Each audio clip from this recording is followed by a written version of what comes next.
Biblia explicada, un recorrido diario por las Sagradas Escrituras. Vamos a concentrarnos en este momento en el capítulo número 9 del libro de Esdras en nuestro recorrido explicativo por las Sagradas Escrituras. Pero antes tengo un comentario de un libro que se llama Profetas y Reyes, aunque yo lo tengo en una biblioteca grande que se llama la Biblioteca del Espíritu de Profecía. Quizás usted pueda conseguir los libros de manera individual. En el libro Profetas y Reyes, en el capítulo número 51, el capítulo se titula Un despertamiento espiritual. Se hace una introducción al capítulo número 9 de Esdras y nos relata todo lo que ya hemos estudiado en los capítulos anteriores. La ida de Esdras a Jerusalén fue oportuna. Era muy necesaria la influencia de su presencia.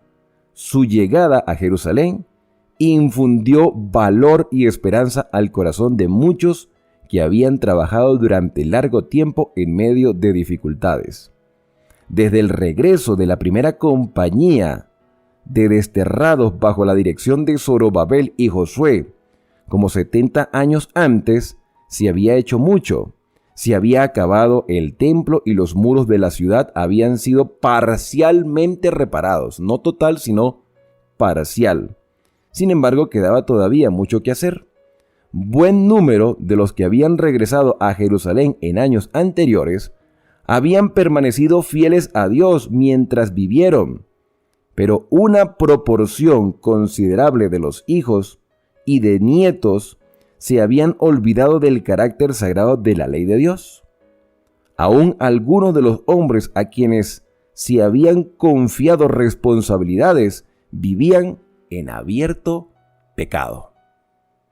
O sea, algunos se desviaron de los propósitos divinos, aunque había fieles, y esos algunos también estaban incluidos personas de responsabilidad, sacerdotes quizás, levitas. Y entonces dice que estaban en pecado abierto. Su conducta contribuía mucho a neutralizar los esfuerzos hechos por otros para hacer progresar la causa de Dios, porque mientras se permitía que quedasen sin reprensión las violaciones fragantes de la ley de Dios, la bendición del cielo no podía descansar sobre el pueblo. Concordaba con la providencia de Dios el hecho de que los que habían regresado con Esdras hubiesen dedicado momentos especiales a buscar al Señor. O sea, mientras había pecado abierto en Jerusalén, vemos a estos nuevos repatriados en este segundo regreso a Jerusalén. Este grupo vemos que en el capítulo 8 buscan a Dios con oración y con ayuno, buscando la dirección divina en todo momento. Lo que acababan de experimentar durante el viaje que habían realizado desde Babilonia sin protección de poder humano alguno, les había enseñado ricas bendiciones espirituales. Muchos se habían fortalecido en la fe, y al tratar estos con los desalentados e indiferentes que había en Jerusalén, ejercieron una influencia que fue un factor poderoso en la reforma que se instituyó poco después. También dice este comentario, en su estudio de las causas que condujeron al cautiverio babilónico, Esdras había aprendido que la apostasía de Israel se debía en gran parte al hecho de que se había enredado con las naciones paganas. O sea, la razón por la cual Israel sufrió tanto y pasó tantas angustias y tantas deportaciones y tanta crisis fue por su unión con las naciones paganas, para querer ser semejantes a ellas. Israel debía haber sido, y Judá, una luz al mundo, pero no cumplió ese objetivo. Y ahora, después de 70 años que habían regresado de Babilonia, tenía que haber una reforma en el corazón de ellos. Algunos se mantenían fieles, otros no, y cuando Esdras llega, se consigue situaciones totalmente indeseables. ¿Cuáles eran esas situaciones particulares que puede ser también la realidad de nuestras iglesias el día de hoy y por lo cual debemos hacer cambios decididos? Bueno, vamos entonces al capítulo número 9. Acabadas estas cosas, o sea, ese regreso y esos días de descanso y de devolver los tesoros al templo del Señor, los principales se llegaron a mí, dice Esdras. Está hablando Esdras en primera persona. Él dice que se llegaron a él los principales. Esdras viene llegando, ya había sacerdotes en Jerusalén. Esdras era un hombre de gran influencia y venía a instruir a este pueblo de Jerusalén por las particularidades que estaban sucediendo.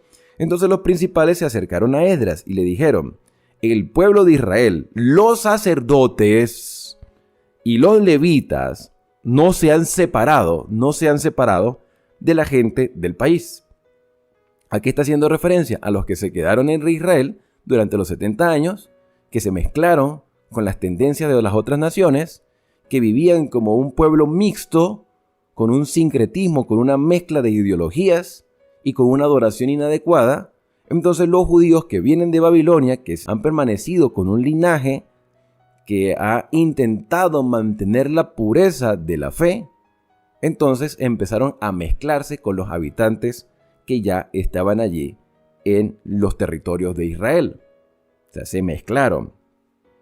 Dice, se habla de los cananeos, de los hititas, de los fereceos, de los jebuseos, de los amonitas, de los moabitas, egipcios, amorreos, y hacen conforme a sus abominaciones. Los judíos, que debían nuevamente ser una luz al mundo, no estaban cumpliendo su objetivo después de 70 años, porque han tomado sus hijas para sí y para sus hijos, y el linaje santo se ha mezclado con la gente del país. Algo muy parecido a lo que sucedió antes del diluvio. Los hijos de Dios vieron que las hijas de los hombres eran hermosas, y eso lo expliqué cuando estudiamos Génesis. Hay algunas denominaciones cristianas que dicen que los hijos de Dios eran ángeles, pero no, eran los fieles del Señor, de la descendencia de Adán, que se mezclaron con las hijas descendientes de Caín, y eso produjo grande maldad al punto de traer el diluvio universal a la tierra. Y con toda esa historia, y a pesar de todo ese conocimiento y con todas las experiencias, tanto del principio como del transcurso de Israel mientras estuvo en la tierra de Canaán, a pesar de todo eso, fueron testarudos, tercos, y siguieron las inclinaciones de sus deseos y pasiones. Lo mismo que puede estar sucediendo hoy en la vida de muchas personas que están dentro del pueblo de Dios. A pesar de tener tanto conocimiento y al ver las consecuencias y los efectos del pecado de otras personas en el pasado, aún así persistimos en hacer las cosas erróneamente.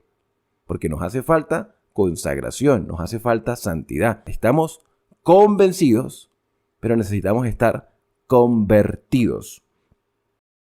Entonces los príncipes y gobernadores han sido los primeros en cometer este pecado. Le dijeron los ancianos a Esdras. Al oír esto, dice Esdras, rasgué mi vestido, que es un símbolo de indignación, de tristeza, de luto. Fue tanta la tristeza de Esdras al escuchar este informe que él rasgó su vestido y dice, también rasgué mi manto, arranqué los cabellos de mi cabeza y de mi barba y me senté angustiado en extremo.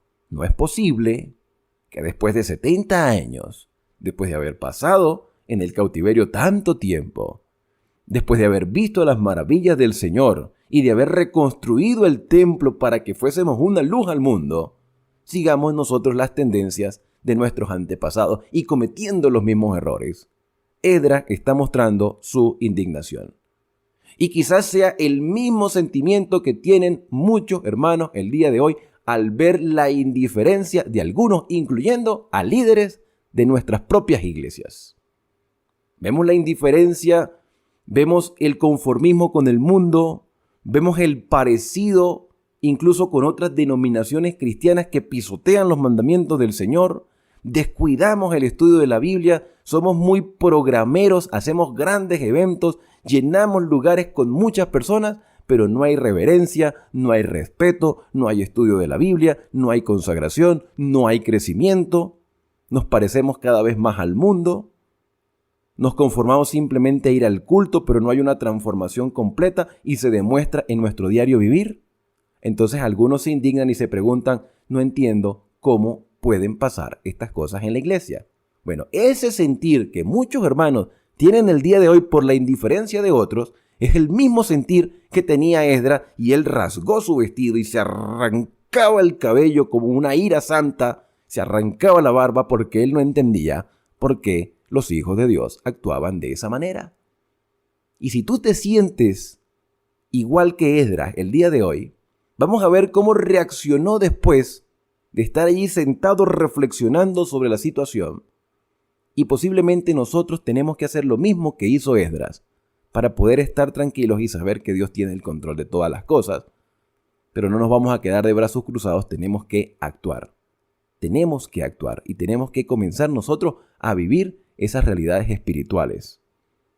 Dice el versículo 4 que se juntaron conmigo, está hablando Esdras, los que respetaban las palabras del Dios. O sea, Esdras no estaba solo. Él no era el único que quería una reforma y la vivía. Habían otras personas que tenían el mismo sentir que él. Tú no estás solo, hermano. La preocupación no es solo tuya. La preocupación también es de muchos. Y con esos muchos o esos pocos debemos reunirnos y buscar a Dios para que Él tome el control de todas las cosas. Se juntaron conmigo los que respetaban las palabras del Dios de Israel, a causa de la prevaricación de los repatriados. Estuve muy angustiado, dice Esdras, hasta el sacrificio de la tarde. O sea, posiblemente desde la mañana se le dio esta información, temprano en la mañana. Esdras se sintió turbado, quizás hasta ni comió, de la preocupación y la angustia que sentía hasta el sacrificio de la tarde. ¿A qué hora era el sacrificio de la tarde? Algunos dicen que era a las 3 de la tarde. Hay quienes piensan que era a la caída del sol. Indiferentemente la hora que se haya realizado, el sacrificio se estaba realizando y estaba dispuesto. Y a la hora de ese sacrificio, él como sacerdote sabía la importancia de buscar al Señor. Y dice entonces el versículo número 5, a la hora del sacrificio de la tarde, me levanté de mi aflicción. Hermanos, hay que levantarnos. Podemos estar ahí decaídos, tristes y apesadumbrados, porque otros no tienen el mismo sentir que tú y yo tenemos en este momento.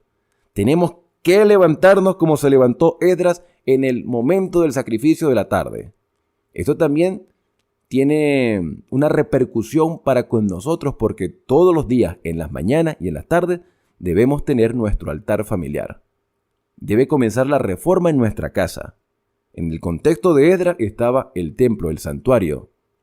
Entonces él se levanta a la hora del sacrificio y busca al Señor.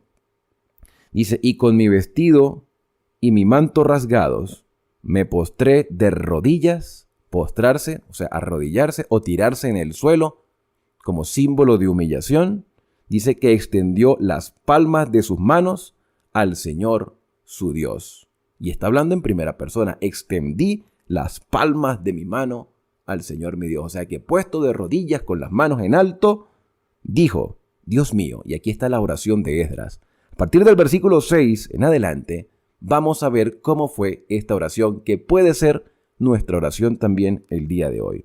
Dios mío, confuso y avergonzado estoy para levantar mi rostro a ti, Dios mío, porque nuestras iniquidades, no dice las iniquidades de ellos, no, nuestras iniquidades, porque Él forma parte de ese pueblo, así como tú y yo formamos parte de una iglesia, y son nuestros pecados, y es nuestro descuido, y es nuestra irreverencia lo que ha causado oprobio a la causa del Señor.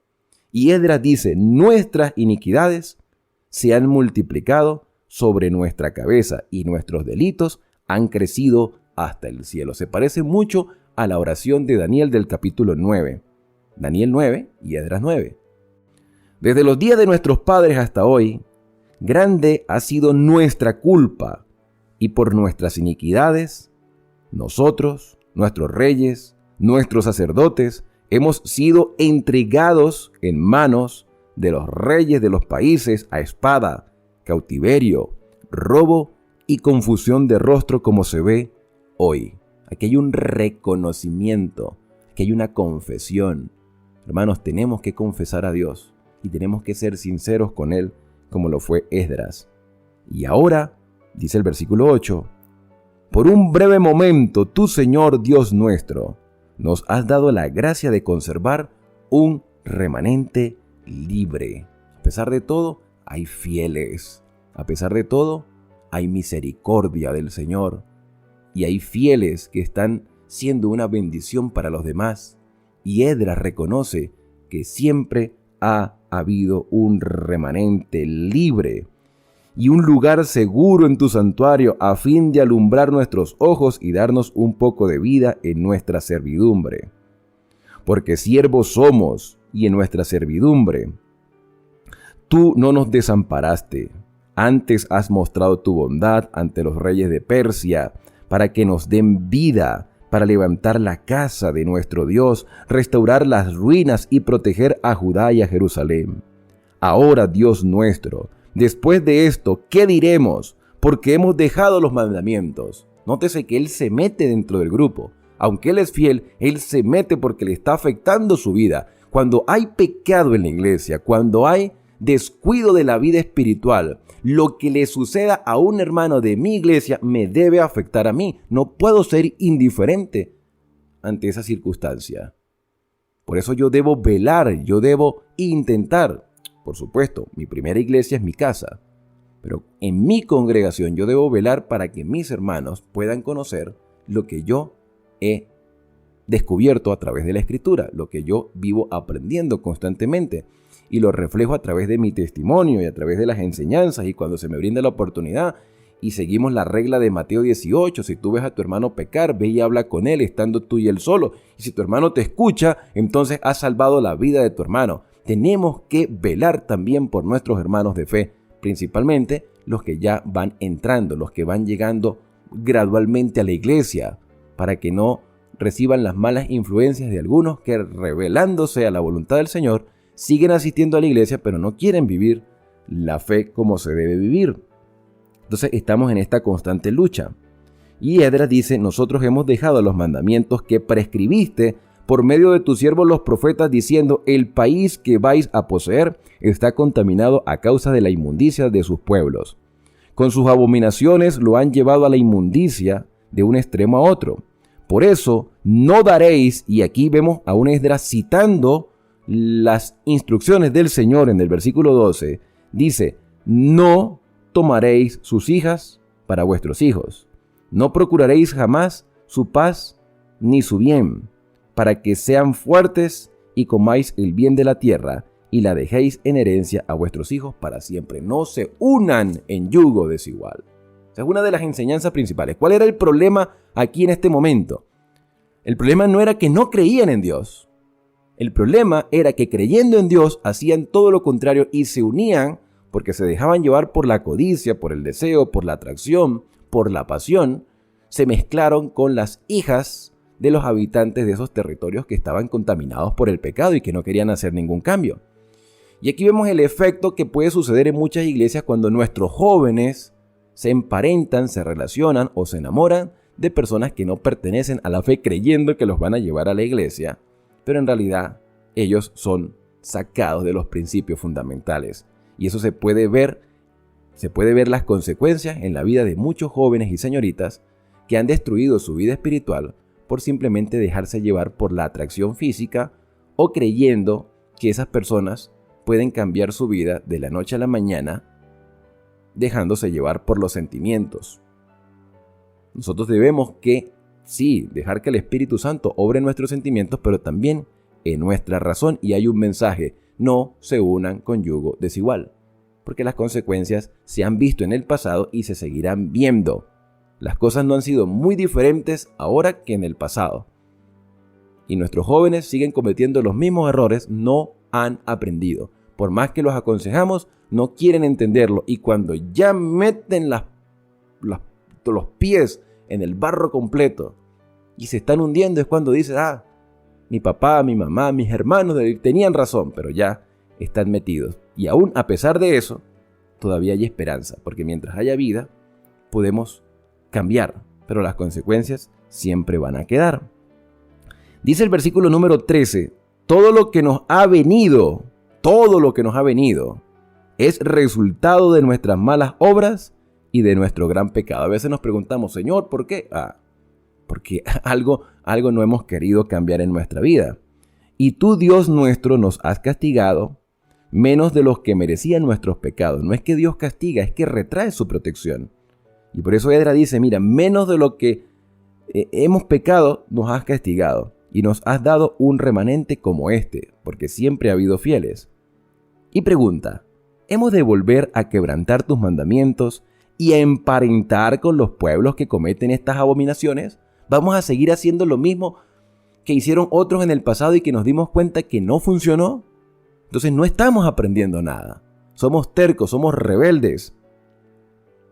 ¿No te indignarás contra nosotros hasta consumirnos sin que quede remanente ni quien escape?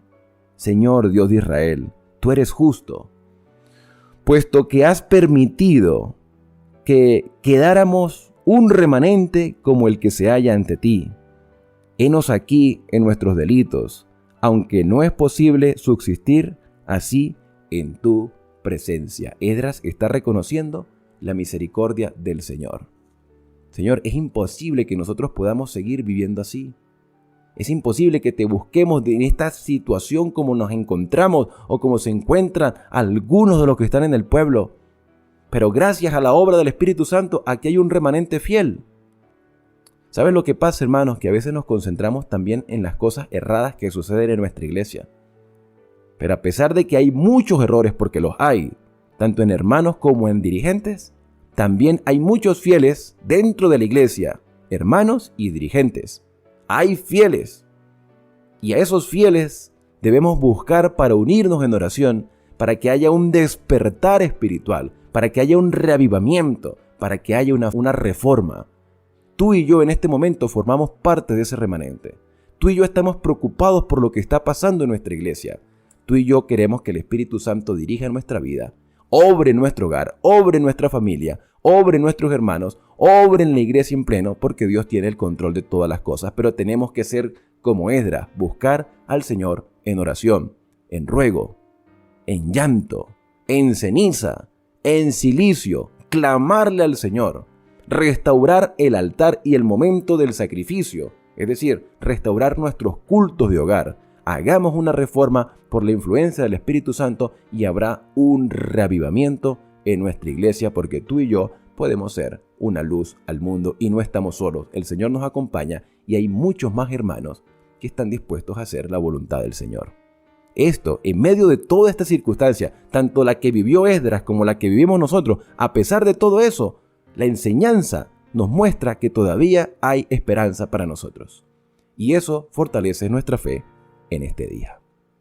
La historia no termina aquí. Este es el penúltimo capítulo. Mañana terminaremos el libro de Esdras para ver la reacción del pueblo ante la humillación de Esdras en la presencia del Señor. ¿Qué fue lo que hicieron? Eso lo vamos a saber el día de mañana. Así que te invito a suscribirte a este canal y activar las notificaciones para que no te pierdas las enseñanzas que vamos a seguir estudiando el día de mañana. Que el Señor te pueda bendecir a lo largo de este día. Así que vamos a acercarnos a Él a través de la oración. Querido Padre, gracias Señor porque tú nos instruyes. Hay cosas que hay que cambiar. Hay circunstancias equivocadas dentro de nuestras iglesias. Pero hay un remanente fiel. Y nos unimos a ese remanente para que tú sigas dirigiendo nuestros pasos. Tiene que haber un reavivamiento y una reforma en nuestra vida solo por la influencia de tu Santo Espíritu. Así que nos colocamos en tus manos para que se haga tu voluntad en nuestra vida. Son agradecimientos, Señor, que te hacemos en el santo y bendito nombre de Cristo Jesús. Amén. Bien, y ahora al despedirnos decimos a cada uno: Dios te bendiga y te guarde. Haga resplandecer Dios su rostro sobre ti y tenga de ti misericordia. Dios alce sobre ti tu rostro y ponga en ti paz. Nos vemos el día de mañana, cuando regresaremos para juntos abrir la Biblia y ser reavivados por su palabra.